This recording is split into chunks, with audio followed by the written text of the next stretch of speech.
Canaán Podcast. Familia linda, bienvenidos. Este Canaán Podcast es el episodio número... ¿Qué episodio es? El número 6, ¿no? Toca el episodio número 6. Buenísimo, es nuestro episodio número 6. Bienvenidos a todos, familia. ¿6 de la nueva etapa o 6 desde que nació? 6 desde todo el Canaán Podcast. Bien. Aprovechando que acaba de hablar, aquí te lo presentamos. Está acá con nosotros Darío Justiniano. Bienvenido, Darío Justiniano. ¿Cómo están? Presentate quién sos y por qué estás acá y por qué te hemos llamado. Chismeale a la gente qué es lo que venimos planificando ya hace años. ¿Cómo están a todos? Saludos, Manoli, Fer y a todos los chicos aquí en el sonido. Bueno, soy Darío Esteban Justiniano Quesada. Soy un hijo de Dios, cristiano, siervo del Señor. Actualmente tengo la responsabilidad de pastorear una iglesia ahí en la zona de Alto San Pedro, una iglesia de 180, 200 miembros, con niños mucho más todavía. Pero sí, un privilegio estar sirviendo al Señor. Bueno, soy un siervo del Señor. Belleza. Bueno, y la idea es poder plantear temas, ¿no? Ayudarles a ustedes trayendo algunas ideas, temas como hemos estado charlando pre-cámara. Entonces, eso, ¿no? Belleza, gracias. ¿Cómo estás, mi amor? ¿Cómo estás? Yo estoy súper feliz, súper contenta de tener invitados. Para los que no saben, tenemos el privilegio de que sea nuestro vecino. Eso fue una de las cosas muy lindas cuando llegamos acá, nosotros con ese corazón todavía de cómo les presentamos el evangelio al barrio, no se van a incomodar los vecinos. Sí, eso fue una duda. Por ahí estamos alabando y les molesta, entonces cuando nos enteramos de que eras nuestro vecino, no, pues contentísimos nosotros. Y aunque no parezca, ese es un problema. Nosotros en San Pedro, en Alto San Pedro, tenemos ese problema con el vecino. Sí, pues claro. Se molesta a veces cuando los cultos se alargan mucho. Claro, y nosotros la vecina más cerca es tu mamá, entonces sí, claro. No sabíamos que era cristiana, así que me recuerdo bien, amor, ¿te acordás cuando abrimos Canaán? Le llevamos, creo, algo, ¿no? Unas masitas o algo, porque intentamos como que caerles bien, así excelente. Que me recuerdo. ¿Le entraste por donde debe ser? Doña María Luisa, un saludo. Ahí a la ventita. Amén. Gracias, mi amor, por recordarlo. Bueno, viejo, te invitamos porque nosotros hemos y somos testigos de lo que el Señor ha hecho en tu vida, no tanto ministerial, porque no estamos allá, pero sí de lo que ha hecho en tu vida privada, ¿no? En lo poco que te conocemos. Así que hoy queremos conocer esa parte testimonial que el Señor ha hecho en tu vida. Así que por favor, queremos preguntarte cómo fue que conociste al Señor, cómo fue ese testimonio, qué hacías antes de ser cristiano, dónde estabas, qué parte del mundo estabas, o como nosotros, digamos, en qué alcantarilla andabas, digamos, antes de que te pille el Señor. Y yo estaba por estas calles de aquí, el centro, ¿no? Calle Saavedra, esquina Cobija, Tarija, Oruro. ¿Naciste aquí? Sí, este es mi barrio. Yo me vine a vivir aquí a los 8 meses. Cuando nací en la Percy Boland, en la maternidad. Entonces, cama total. Entonces, todo este barrio de esta zona zona de Tacuarí, más o menos se llama. Nosotros nos criamos aquí, ¿no? Mi familia, yo, mis hermanos. Entonces, aquí en esta esquina donde está justamente Canaán, casi todas las noches sentado ahí con los muchachos de mi edad, de otra generación, jugando, qué sé yo, cinturón quemado, tus a esconderse, pelota en la calle, porque antes se podía jugar pelota, ¿no? Claro. Entonces así, desde mi, qué sé yo, 4 años, 3 años que mamá tiene la venta, entonces uno salía, mis hermanos igual, entonces me he criado en esta zona. Todos mis amigos de esa época han sido una bendición. Pues en la época que no había internet, claro, que no había PlayStation, apenas había Atari. Después de años apareció Atari, Nintendo, ¿no? Entonces lo más chévere era salir a jugar a la calle. O sea, vos no sos generación WhatsApp, digamos. No, yo me he adaptado, ¿no? Yo me he adaptado como yo la necesidad. al fijo. Bueno, ya no hay fijos casi, ¿no? Pero sí, ahora realmente yo creo que ya me adapté, porque yo hoy prefiero mandar un audio o escribir antes de hablar, la verdad.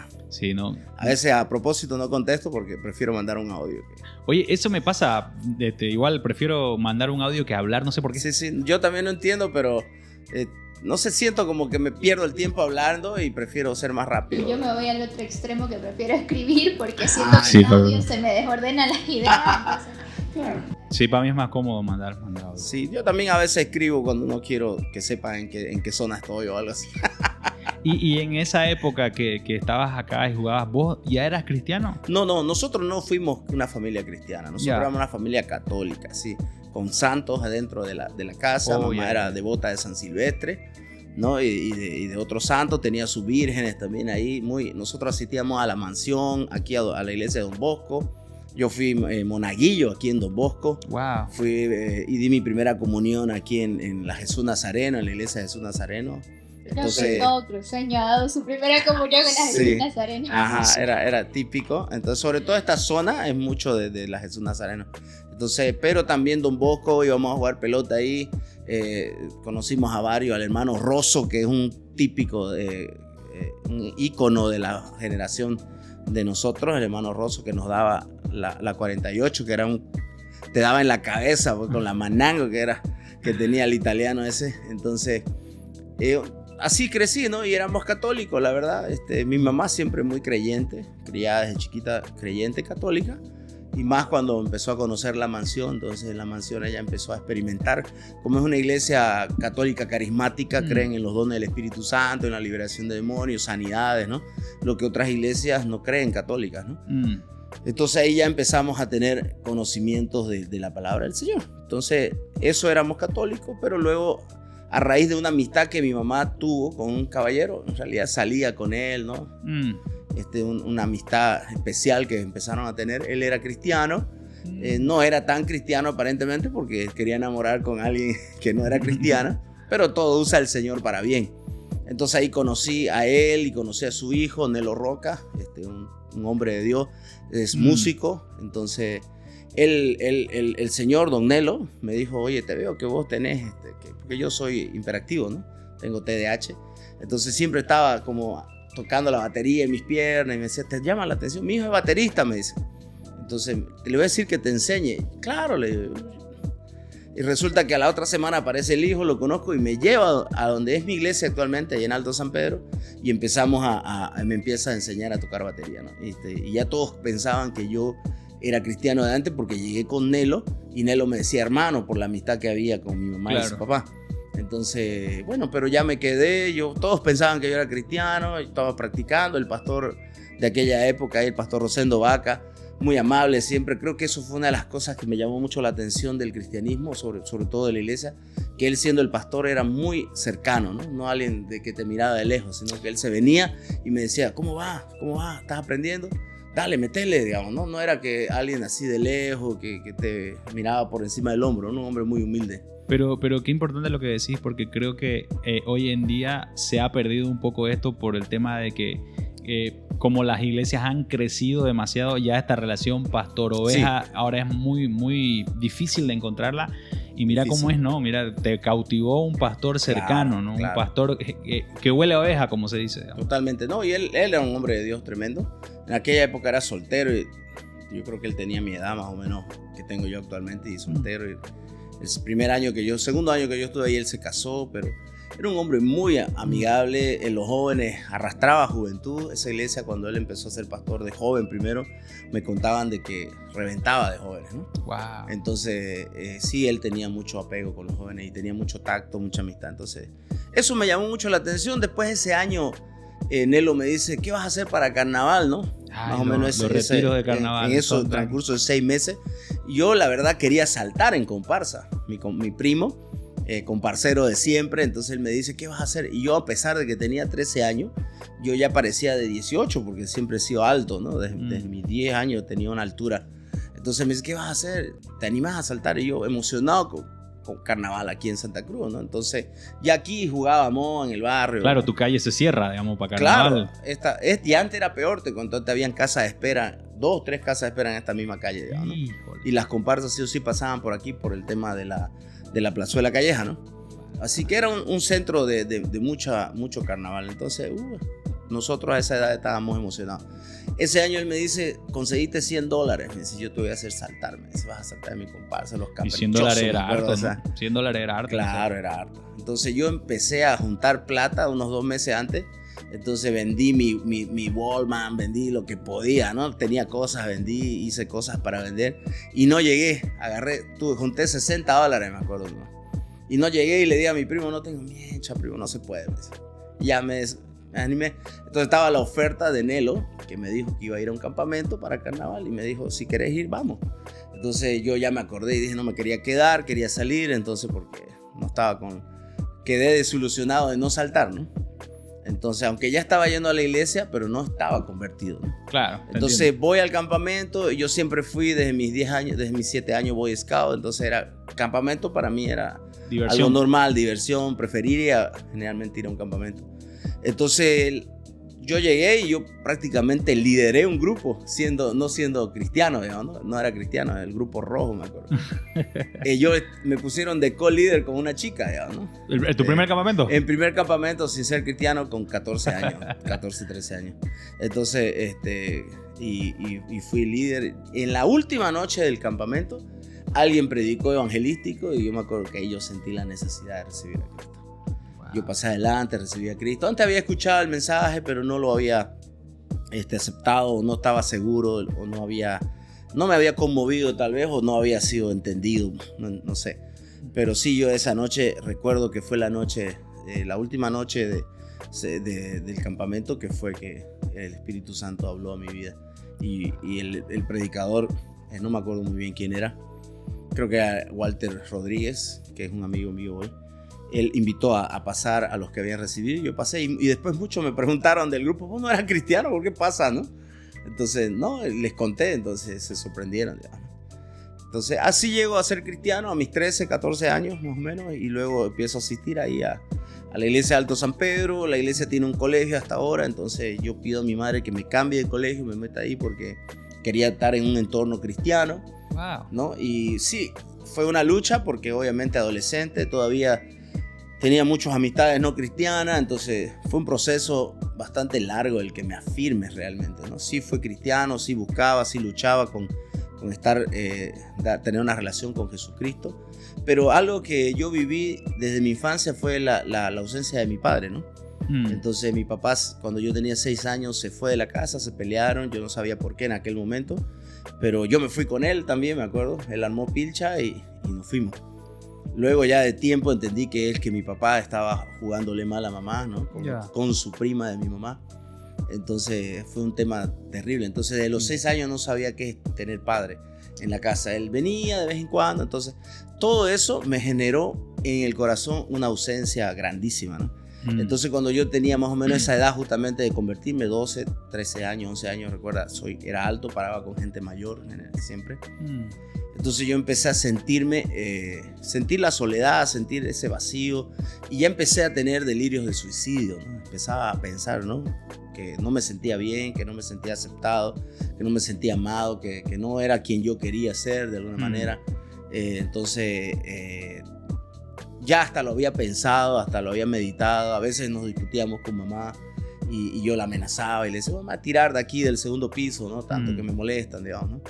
Entonces todo eso yo en aquel momento no lo entendía, ¿no? Pero luego ya con el crecimiento espiritual me fui dando cuenta que eso obviamente era algo que Satanás estaba tejiendo para destruirme, ¿no? Y aprovechando un ratingo eso, porque Dale. me llamó mucho la atención, ahora aprovechando que ya ahora el Señor te ha sanado y ahora ya estás en otros caminos más lindos, el tema de que no hayas tenido papá, el tema de que no hayas tenido una figura paterna, y más encima tu figura paterna te desilusionó, ¿no? Por hablar todo eso. Ahora viéndolo desde este punto de vista, ¿qué le hizo al Darío de joven? ¿En qué acabó? ¿Cómo lo lastimó? Porque posiblemente hay alguien que está escuchando ahorita, claro, que posiblemente está pasando esto y no entiende por qué, y capaz es eso, sí. ¿No? Inseguridades, ¿no? Inseguridades muy grandes, por cierto. Las tristezas, las decepciones, eso genera, ¿no? Por ejemplo, yo recuerdo que los días más horribles era el Día del Padre en el colegio, claro, porque todos estaban con su papá, o por la mayoría, porque tampoco era el único que no tenía su padre, pero la mayoría. Y yo siempre he sido activo, entonces yo sí quería cantar, sí quería salir en la danza, pero no iba a papá, digamos, ¿no? No iba porque no podía, ¿no? Entonces eso me generó a mí un vacío fuerte, y también en algún momento de la vida me generó una muralla, ¿no? De autoprotección, ¿no? Decía, yo no lo necesito, digamos, ¿no? Orgullo, muralla, un rechazo, ¿no? Yo soy suficiente, no necesito que él venga, yo estoy bien, tengo a mi madre. Entonces eso generó una muralla no solo hacia mi padre, sino también hacia la figura paternal de Dios, ¿no? Claro, cuesta me costó acercarse mucho. O ver a Dios como papá. No sabes cuánto me costó aprender de que Dios era mi proveedor, porque Wow. mi papá se fue y se olvidó de mí. Quédate vos no de es proveedor. tanto que, o sea, tampoco quiero ser tan malo. Papá sí, hasta cierto tiempo él estuvo, lo llamaba, me traía Claro. algo. Pero luego, poco a poco, a raíz de que tuvo hijas en la otra relación, también obviamente la carga económica fue más fuerte. Yo hoy lo entiendo totalmente. Y ya él se descuidó hasta el hecho de no pagar la mensualidad del colegio, ¿no? Entonces a veces me sacaban de clase por nada más y mi madre me decía, eso es culpa de tu padre, digamos, ¿no? Porque él no ha pagado. Y mi madre se enojaba y como no, siempre ha trabajado ella, llamaba al colegio y decía, ¿cuánto es la deuda? Tanto, ya, les mando, pum, y pagaba todo el año, digamos, ¿no? Claro. Para que no me saquen y sobre todo no la molesten a ella, ¿no? Entonces, pero él se descuidó un poco en ese sentido. Entonces a mí me costó entender que Dios era el proveedor y que Dios era mi padre y que proveía y también que me protegía, ¿no? Que Claro. me protegía. Y mucho de hecho de la identidad masculina, del hecho de, yo creo que el hecho de cómo un hombre trata a una mujer, yo eso no lo vi mucho en la casa. Entonces yo creo que en eso también yo tengo mucho problema y lo voy a tener el rato que me case. Mucho que aprender, ¿no? Mucho que aprender de Dios, ¿no? Yo lo he ido aprendiendo leyendo, y aprendiendo de ver a otros, preguntando a amigos que son casados. Tengo pastores amigos, claro, pero el ejemplo que debería ser papá, no, pues porque él no estuvo, ¿no? Entonces, qué loco, hay ¿no? muchas cosas que salen de ahí, ¿no? De la ausencia de un padre. Pero sí me generó definitivamente un balance, primero en el rechazo y después en la rebelión, ¿no? Porque primero me sentía, ay, pobre, no viene mi padre, me siento mal, y después no lo necesito, la rebelión, ¿no? Entonces sí oscilé en esas dos situaciones. Y bueno, y obviamente me han generado, que yo creo que hasta ahora me generan ese tipo de cosas, ¿no? Sí, inseguridades. Por ejemplo, yo era flojísimo en el colegio, no tenía deseos de ir al colegio.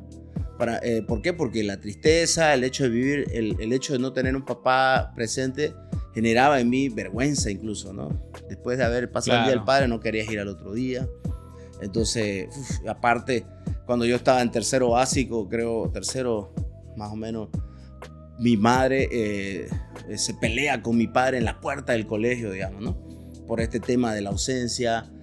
Mi padre tiene la genial idea de inscribirme en el mismo colegio de los hijos de la señora, digamos, ¿no? De mi tía, digamos, ¿no?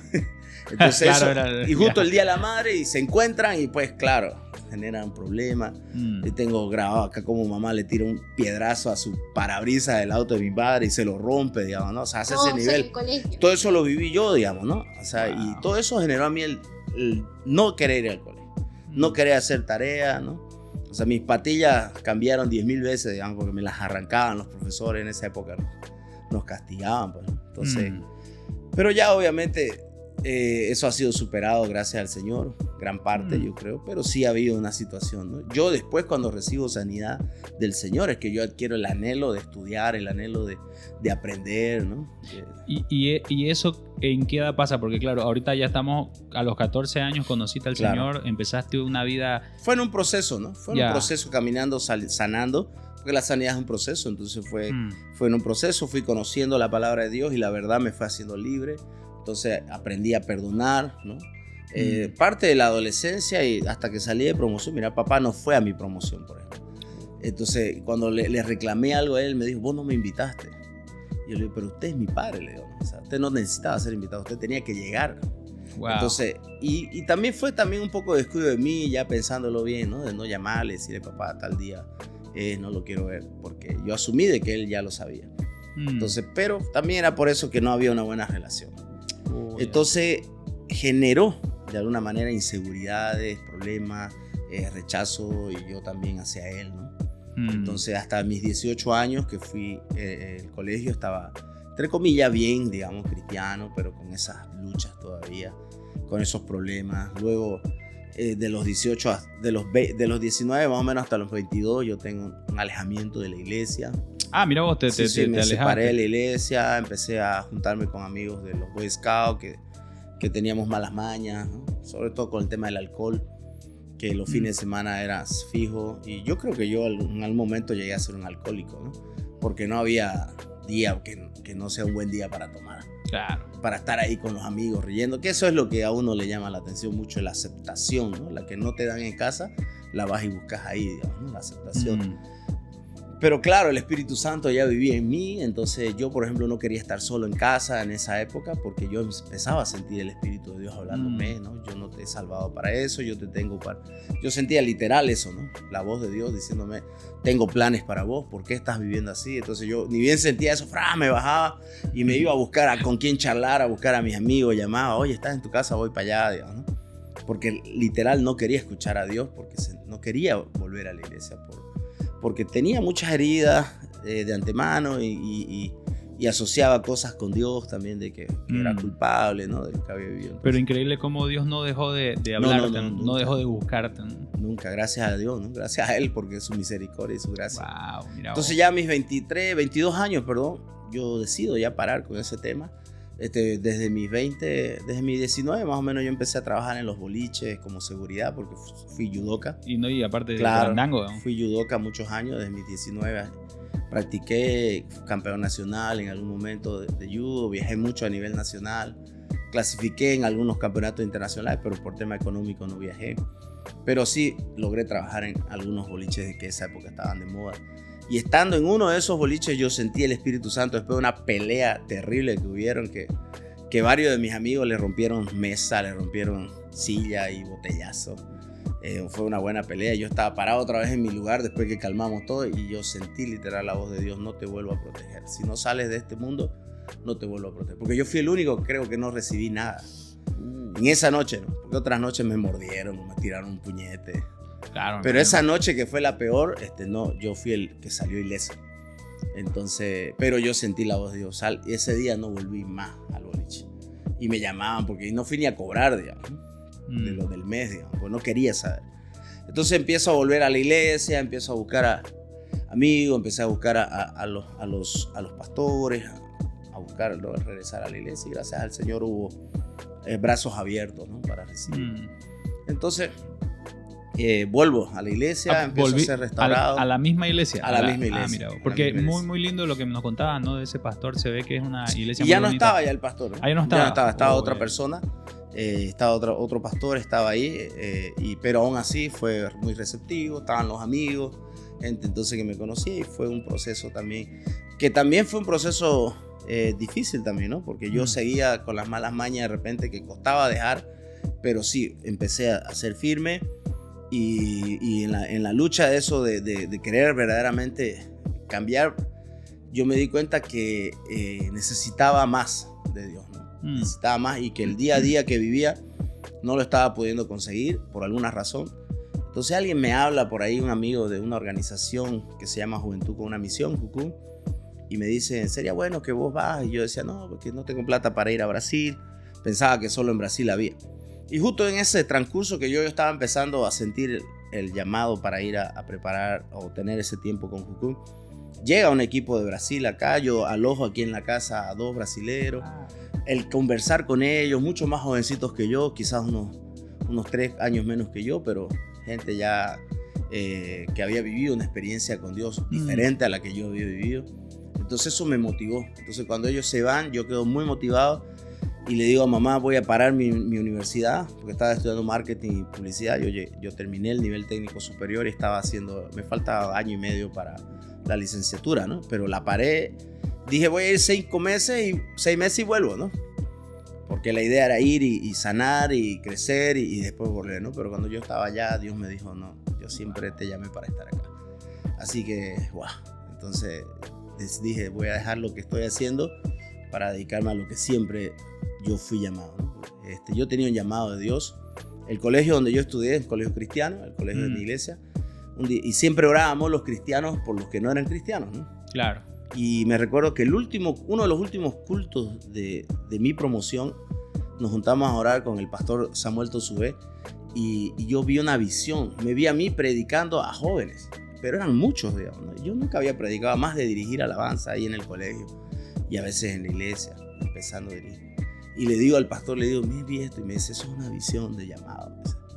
Dios te quiere usar. Y yo, ¿qué tal loco, no?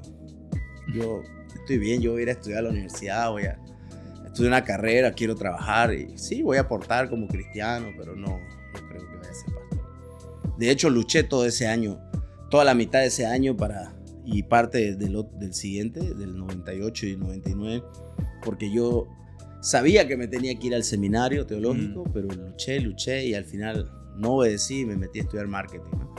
Y la verdad no me gustó la carrera, no me sentía a gusto, no era mi lugar.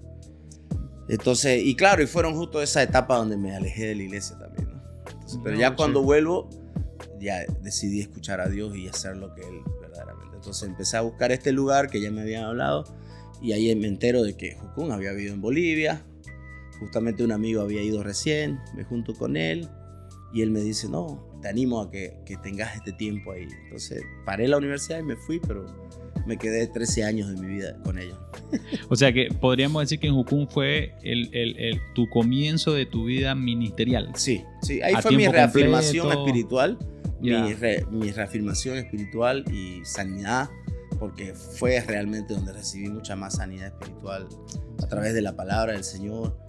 Y bueno, y capacitación también, ¿no? El entrenamiento teológico, ¿no? También fue a través de ella. Es como, yo digo, Jucún es mi alma mater teológica, ¿no? No, y de varios. En nuestra iglesia, los pastores igual fue en Jucún donde pasó todo.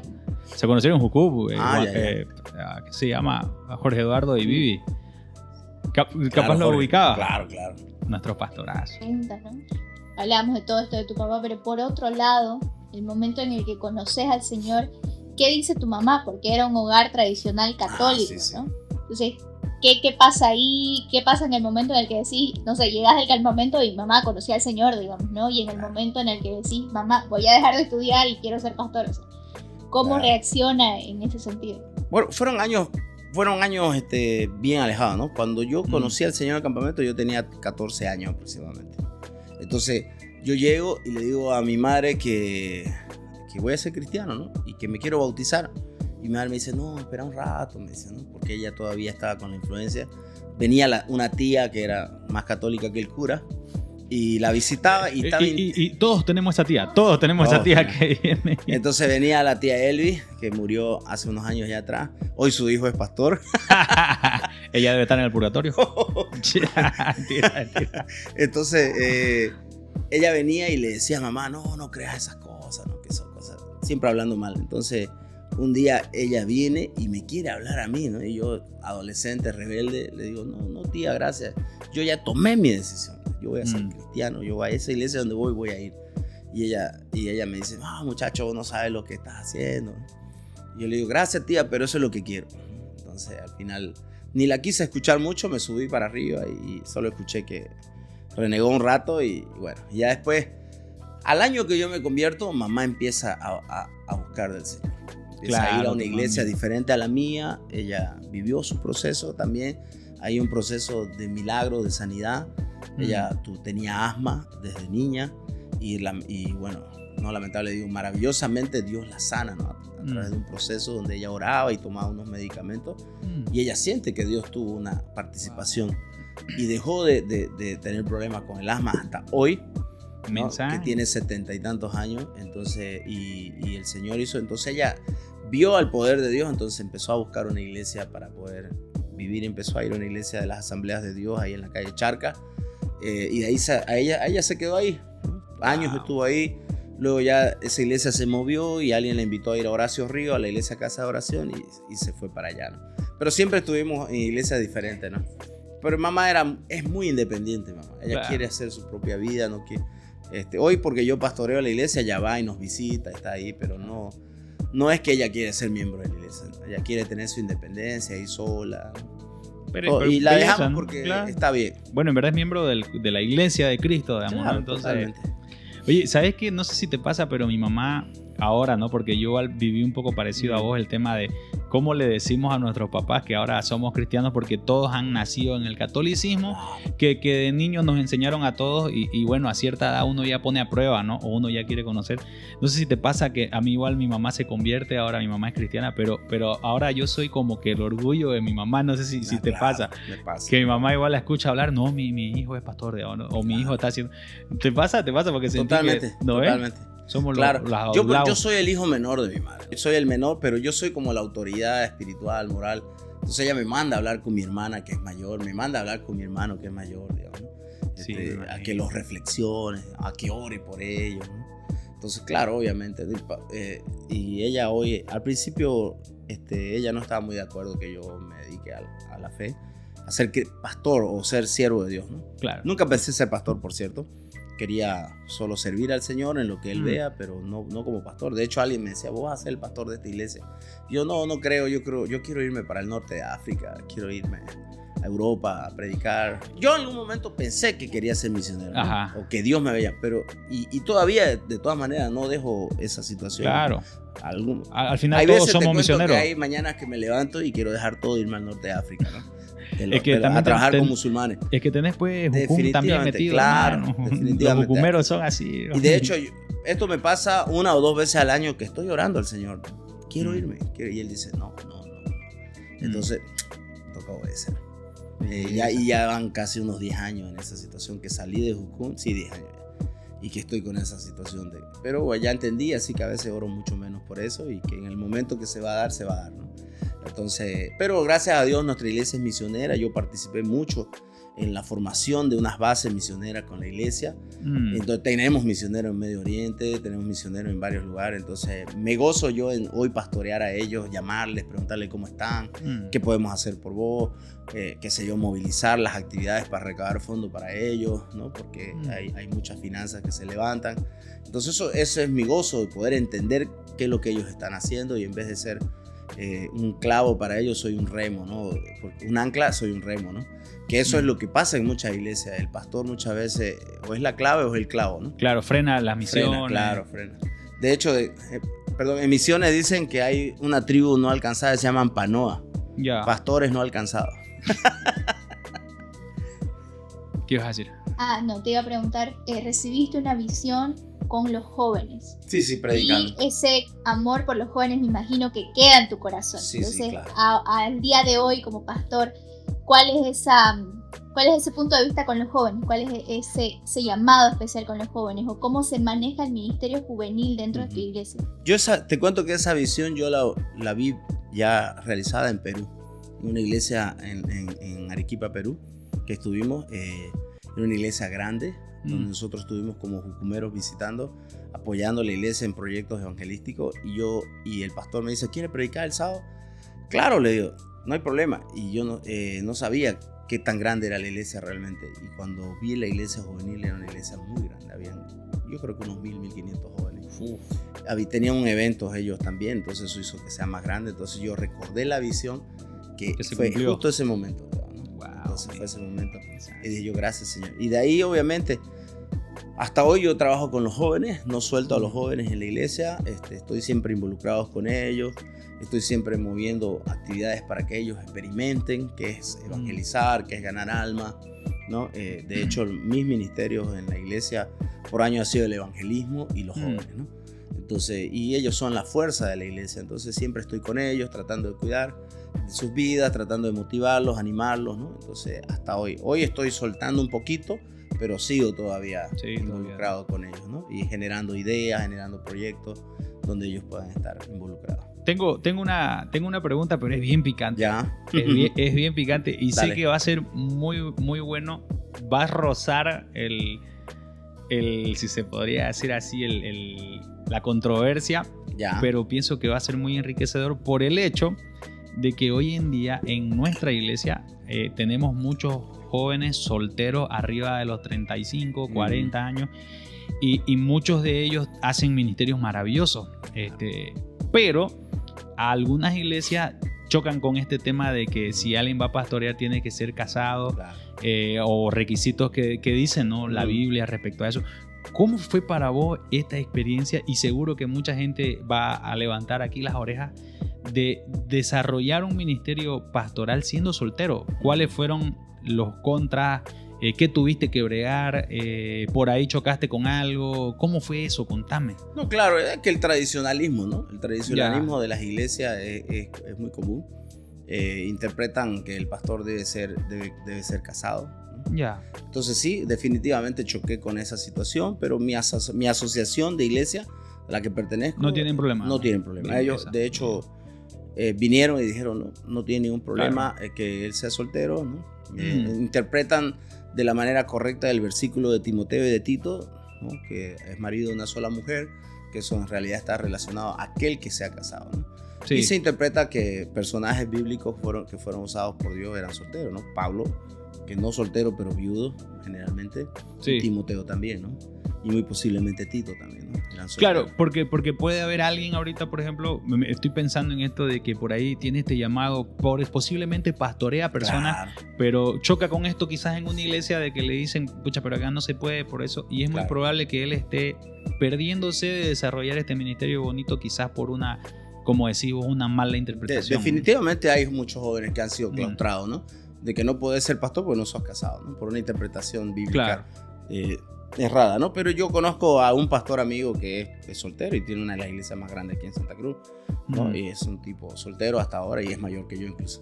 Entonces, sí, conocemos. Después tengo un amigo igual de mi asociación que tiene una de las iglesias también grandecita. En tu caso no hubo mucho, no hubo mucho porque tu iglesia estaba muy de acuerdo, pero vos como... No, como... hubo problemas, pero ya. como tengo el respaldo de la asociación, Ya. definitivamente eso me avala, ¿no? Ahora, siempre hay la gente que dice, ¿no? Él tiene que casarse, ¿no? Porque ellos entienden que Así él va. para predicar uno tiene que vivir, ¿no? Claro. Yo en realidad creo al revés, digamos, ¿no? Sí, es Uno como tiene que que- no necesito ser drogadicto para predicarle a un Obvio, drogadicto. Claro, ¿no? es como que yo le diga al abogado, usted no me puede defender por esta causa porque usted nunca fue acusado de esta causa, ¿no? Claro, O al exactamente. médico decirle, usted no me puede decir que yo tengo cáncer o cómo sanar el cáncer, Si usted porque usted nunca- nunca tuvo cáncer. Exacto. ¿Cómo sabe él? Porque se capacitó, estudió, ¿no? Y definitivamente yo personalmente, a mi forma de ver, yo predico, pero no predico mis historias. Yo A predico mí- la Biblia. Eso, por ejemplo, es muy enriquecedor, Claro. porque hay mucha gente que se va, como decir, se están, ¿cómo sería la palabra? No es inhibir, sino de que no están desarrollando ciertos ministerios que sí son capaces, que por ahí han sido Claro, llamados para claro. eso, y justamente por este choque, ¿no? Y pasa más con mujeres, ¿no? Sí, pasa Las más mujeres con son las que son más claustradas con este tema de que no pueden ministrar porque Mm. no son casadas, porque no tienen esposo, con Mm. el tema de cualquier ministerio, ¿no? No pueden tomar porque les hace falta su esposo y necesitan tener y hay mucho freno, pero también pasa con el hombre bastante, ¿no? Claro, y me hacías pensar mucho en Pablo, ¿no? Cuando él dice, yo les aconsejo más bien que se quede Sí, soltero. claro. Entonces, claro, es muy buen punto válido. Y sí quería que charlemos de ese punto Sí, porque pienso que es enriquecedor.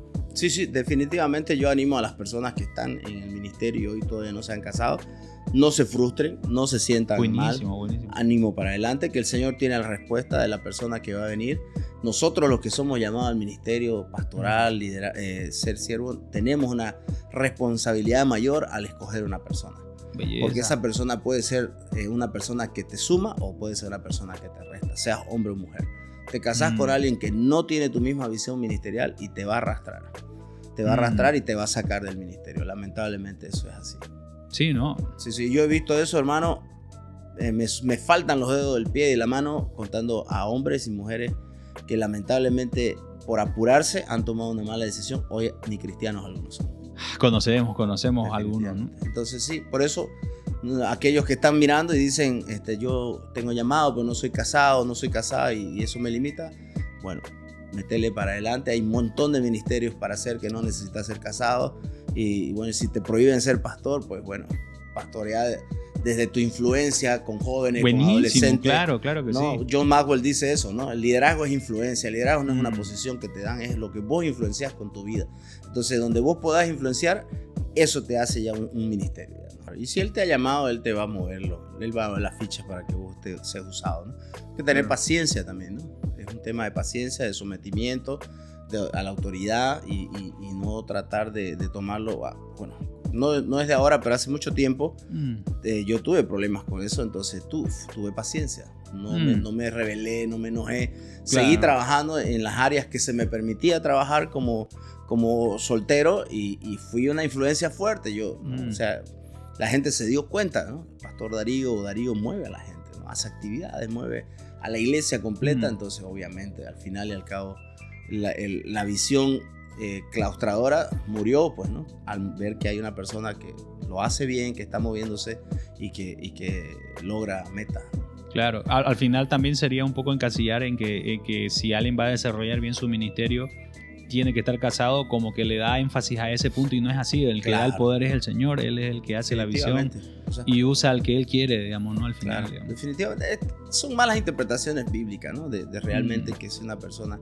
Yo personalmente creo que hay cosas que se han introducido a la iglesia que no deberían estar ahí en la iglesia, y que definitivamente a raíz de la psicología y de otras ciencias que se han desarrollado, hoy nosotros creemos que eso es necesario, digamos, meter a la iglesia, ¿no? O puede ser también que ha sido un cuidado de ellos, ¿no? Quizás por lo que han pasado ciertas cosas que no debieron pasar, y por cuidado han dicho, no, mejor que sea nomás. Claro, y se lo lleva al extremo, digamos. Exactamente. Pero ¿cómo aconseja un pastor que es soltero a una mujer, digamos, ¿no? Se busca una hermana de confianza y la trae solo para escuchar, digamos. Belleza, ¿no? O deriva, ¿no? Como pastor de jóvenes, yo he aconsejado ni señoritas, digamos, con temas de su regla, de la regla. Yo no tengo regla, ¿no? Como hombre, definitivamente, pero sí sé, porque he leído cómo se puede tratar ese tema, ¿no? Han venido chicas diciendo, pastor, estoy con mi problema de regla, mi primera vez, están súper asustadas, digamos, ¿no? Y yo no podría haberle dicho, no, yo no soy mujer, anda a buscar una mujer. No, he leído, entonces le digo, esto va a pasar. Empecé a hablar, ¿no? Tranquilízate, es normal, es parte del regalo de Dios en tu vida. Entonces he aconsejado lo más normal, ¿no? Claro. Porque entiendo que es el proceso del Señor. Entonces no creo que yo tenga necesariamente ser una mujer para aconsejar sobre eso. Tal vez podría ser un poquito más efectivo, pero creo que sí se puede. Los pastores de siglos anteriores eran ellos que aconsejaban, hombres, mujeres, niños, y eran ellos que llevaban la iglesia. Y la iglesia ha sido exitosa hasta ahora, ¿no? Entonces no ha habido muchos problemas, pero sí, obviamente ha habido situaciones donde han sido de repente, ha habido vergüenza incluso también dentro de situaciones que se salieron de control. Un punto que me parece súper importante, ¿no? Y es muchas personas creen que si vas a hablar, hables desde la experiencia, ¿no? Pero ahí a veces chocas con hacer de un lado el poder del Espíritu Santo, que va a usar a quien tenga que usar y va a hablar lo que tenga que hablar por el poder del Espíritu Santo, ¿no? Claro, no predicamos pues en nuestra habilidad teológica de interpretar un pasaje. Yo creo que nosotros estamos llamados a predicar. Esto dice la Biblia, mi hermano, con respecto. Su problema de usted de casado es que usted no está obedeciendo la Biblia. Usted no ama a su mujer como la Biblia dice que debe amar. Y usted, hermana, no respeta a su marido como la Biblia dice que debe respetar. Exactamente. Simple. Si partimos desde ahí está la plataforma, ¿no? Ahora tu enfoque de vos, Darío, ha sido siempre los jóvenes, ¿no? Sí, he estado con jóvenes, evangelismo, misiones, ¿no? Hoy en día, el otro día charlamos eso y creo que sería igual genial un ratín hablar de eso. ¿Qué te llama la atención hoy en día respecto a los jóvenes de tu iglesia, o los jóvenes, por decir así, en Santa Cruz, que los está motivando a no ir a la iglesia? ¿Qué crees vos que es esto que está llamando la atención de los jóvenes hoy en día? ¿Qué es esto que está de moda? ¿Qué te ha llamado la atención? ¿Qué has dicho? Hay este común de mis jóvenes. ¿Cuál sería? Yo creo que la tecnología hoy es una herramienta. Redes sociales. Una herramienta del diablo. Redes sociales, el celular sobre todo, ¿no? Trabajo en el colegio de la iglesia, entonces yo veo a los chicos que hoy son ludópatas, ¿no? Claro, no duermen en la noche por estar jugando y al otro día están en clase durmiéndose. Definitivamente no van a la iglesia porque prefieren quedarse a jugar en el celular, ¿no? Sí. Entonces, y hay padres que también los apoyan, digamos, ¿no? Entonces, vos estás viendo eso. Y terminan por último culpando al proyecto que tiene la iglesia juvenil, ¿no? Yo te recibí un montón de excusas. Y triste porque veo que los padres no se dan cuenta que son sus hijos manipulándolos para no venir, porque prefieren quedarse mirando tele, ¿no? Que haciendo otras cosas que no es la iglesia, ¿no? Y ellos dicen, bueno, les creen, ¿no? Muchachos que van y le dicen, no, es que allá me hacen la camarilla. Entonces, y no es así, solamente una excusa porque no quiere venir, porque quiere quedarse mirando Netflix, quiere quedarse con el celular, ¿no? Y definitivamente eso pasa, pero ellos no lo están entendiendo así. Sí, son cómplices al final. Justamente lo que estamos haciendo ahorita en el podcast es una contracultura a eso, ¿no? No sin quitar, porque es muy difícil que le quites las redes sociales, pero sí que quizás ellos consuman este tipo de ¿qué se llama? De contenido, ¿no? Que puedan encontrar más del Señor en las redes sociales. Claro. Pero sí creo que... pero eso parte de los papás. Sí, creo que sí, ¿no? Yo creo que el adolescente no lo va a hacer. Sí. El adolescente no lo va a hacer. Es el padre el que tiene que influenciar. Yo siempre le digo a los padres, usted quiere que su hijo tenga una vida bien, usted tiene que sentarse con él, usted tiene que venir a la iglesia con él. Usted quiere que su hijo, a mí me dicen, pastor, llámelo usted, o que dígale que venga. No, usted venga con su hijo, siéntese ahí. A mí no me molesta que usted esté ahí atrás, o que participe en nuestras actividades, pero usted venga con él, que él vea que esto es importante. ¿No? Wow. Y domingo, usted involúcrese, venga, porque si el niño no ve el ejemplo en usted, no lo va a valorar, no va a ver como que realmente esto vale es importante. Qué belleza, buenísimo. El problema es que los papás cargan a la iglesia la responsabilidad de ellos, ¿no? Claro, en verdad es de los padres. Y no está mal, nosotros no es que nos vamos a correr, digamos, de ayudar, definitivamente lo hacemos, pero ellos deben entender que su responsabilidad es de ellos, la responsabilidad primaria es de ellos. Querido Darío, ahora para terminar, que esto le pregunto a todos porque es algo que a mí me encanta. ¿Cómo le predicarías vos al Darío de hace no sé cuántos años, pero el que no conocía al Señor? ¿Qué consejo le darías al Darío que tenía 14, 15 años y estaba empezando en esta vida del Señor? ¿Qué le dirías? ¿Cómo lo animarías? ¿Qué consejo le darías? O, por ejemplo, que ahorren dólares, digamos, ¿no? Que... Definitivamente. No gasté mucho en los tilines, en los juegos electrónicos. Eso nos dice la mayoría. No gasté mucho tu plata en juegos. Lee más, digamos, ¿no? Lee un poco más, dedícate un poquito más. ¿Qué más le dirías? Aprecia más el colegio, aprecia más el inglés. Hace unos 3 años perdí una beca para Estados Unidos por no hablar bien el inglés, digamos. Qué interesante. Claro, interesante. Y preocupate por eso, lee más, capacitate. Tuve la oportunidad de aprender inglés y no lo tomé muy en serio. Entonces, por ser joven y maduro, ¿no? Entonces, sí, yo creo que le diría aceptar las invitaciones de aquellos que te han venido a llevar a la iglesia, porque habían varios jóvenes que me invitaban a sus iglesias. Aquí en la iglesia Cobija había un joven que vivía aquí a media cuadra, y él me invitaba siempre. Me decía, el sábado voy a venir a buscarte, y yo me escondía, ¿no? Y después ya él me encuentra de años, y se entera. No, él estaba en el seminario, porque él no era pastor, pero era músico. Entonces, en el seminario yo estaba dándole clase a él. Y él me viene y me abraza y me dice, déjame que te vea, hermano. Me dice, no puedo creer que seas vos y me estás dando clase hoy a mí. Me dice, gloria a Dios, yo oré mucho por vos. Entonces yo diría, hace caso a David, andá a la iglesia con David, digamos, ¿no? Y de hecho, muchos años después, cuando ya fui cristiano, visitaba la iglesia donde él tocaba, ¿no? Qué bueno, claro, porque ayuda, ¿no? Ayuda el volverte a ver o decir, digamos, por ejemplo, no le hagas mucho caso a lo que pasó con respecto a tu papi, sino escuchar al Señor, ¿no? Yo creo que sí. Yo creo que también diría, ¿no? Que tenga más confianza en Dios, ¿no? Que aprenda a escuchar la voz de Dios y empiece a soltar las cosas que me lastimaban, ¿no? La falta de la presencia de papá. Una mamá que tuvo que ser padre y madre con un carácter fuerte, que intentaba educarme a la manera que aprendió, a veces muy torpe. Entonces eso también, ¿no? Decir, tranquilo, eso va a pasar, lo vas a entender más adelante, lo vas a comprender, ¿no? Pero obviamente uno en esa edad no lo entiende, ¿no? Ese punto que tocás, ¿no? De este amigo que oraba por vos y luego tienen este encuentro, la realidad hermosa de que todos somos resultados de la oración de alguien. Totalmente, claro. Y me llena de gozo pensar en ese episodio donde se encuentran y pensar qué lindo es el Señor, ¿no? De que la oración tiene su fruto. Amén, ¿no? Gracias al Señor por aquellos que oraron por nosotros. Hay gente que ni sabemos, ¿no? Que han orado por nosotros. Es verdad. Y gracias a Dios por ellos, por su amor y su paciencia. Oye, Darío, de verdad muchas gracias. Gracias por visitarnos. Chévere. Gracias por abrirte. Gracias porque sé que son cosas que mucha gente no lo sabe, pero que ahora va a bendecir, escuchar. De verdad fue una bendición. Lo de tu papi me conmovió bastante. Hoy pero tengo una gran amistad con papá. No, seguro. La restauramos. Yo soy culpable de no lo visito tan seguido como quisiera porque estoy muy metido en la iglesia. Hubo perdón. Sí. Nos abrazamos, nos perdonamos. Hoy donde lo veo, lo beso y es una bendición, la verdad. Hoy escucharlo a papá, aprender ahora de él lo que no aprendí cuando era muchacho, hoy aprendo mucho porque él, a pesar que no es un hijo de Dios todavía, es un hombre sabio por la edad, ¿no? Entonces aprendo mucho. ¿Y es tu papá? Claro, lo amo mucho. Gracias, de verdad, muchas gracias. Fue muy lindo, Chévere. Fue muy enriquecedor.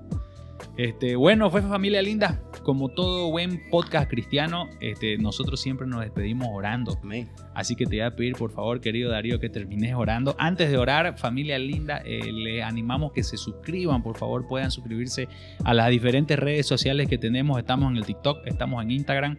Vamos a empezar a subir los shorts para que todos puedan ir viendo las pequeñas partes para que puedan ir a ver al video más grande, ¿no? Lo hacemos con la idea de que si te bendijo, puedas compartirlo para que quizás otra persona pueda ser bendecida, quizás alguien está orando Amén. por otra persona y esto lo va a animar. ¿Meta? Sí. Así que por favor, querido Darío, despedinos en una oración, por favor. Amén. Oremos.